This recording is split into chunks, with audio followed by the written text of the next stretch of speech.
Our office gets calls from buyers who, for whatever reason, say that they don't want to use a real estate agent in their transaction, and they want to pay me to consult on the practical steps of the process. But I have to tell these people, you do not want to pay my hourly rate for this.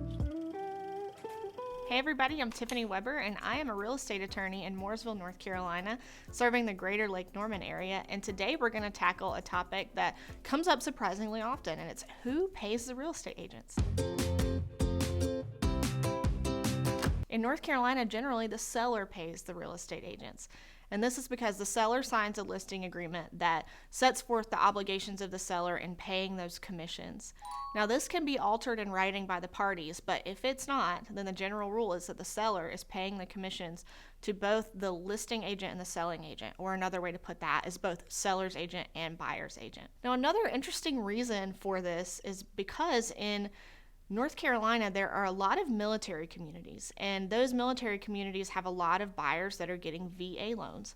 And the Veterans Administration, or VA, backs a lot of these home loans used by military home buyers. And the VA has some rules about what those home buyers are allowed and not allowed to pay. Now, this is not going to surprise you based on the topic of this video, but VA does not allow buyers to pay commissions to real estate agents. It's just one of their rules. And there are other things that the VA borrowers are not allowed to pay for, like pest inspections. There's all kinds of stuff you could ask a lender about.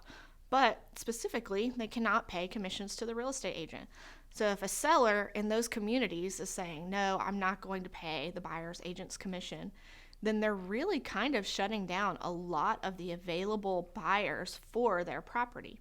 So even though that is not a law that says sellers must pay the buyer's agent commission, because of our military communities in North Carolina and just the way the market works, then it really has become much of the custom. This means that for a buyer, it's difficult to find a downside for using a real estate agent. Our office gets calls from buyers who, for whatever reason, say that they don't want to use a real estate agent in their transaction, and they want to pay me to consult on the practical steps of the process. Now, don't get me wrong, lawyers like getting paid, I'm no exception, but I have to tell these people, you do not want to pay my hourly rate for this.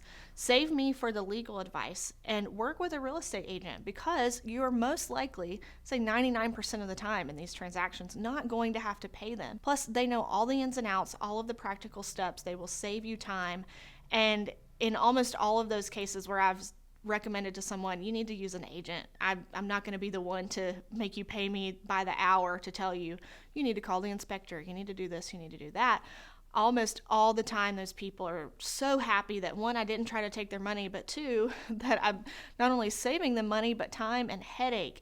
And it's really not even me that's saving them that, it's the agent that they called. So they end up being very happy that they did that. So certainly reach out to a real estate agent, save yourself some headache, save yourself some time, and let those experienced professionals guide you through the process. Hopefully that helped explain a little bit about who actually pays the real estate agent's commissions in North Carolina. We like to put out videos educating people about real estate law and the real estate closing process. So if you find yourself interested in those topics, go check out my channel. In the meantime, I will see you in the next video.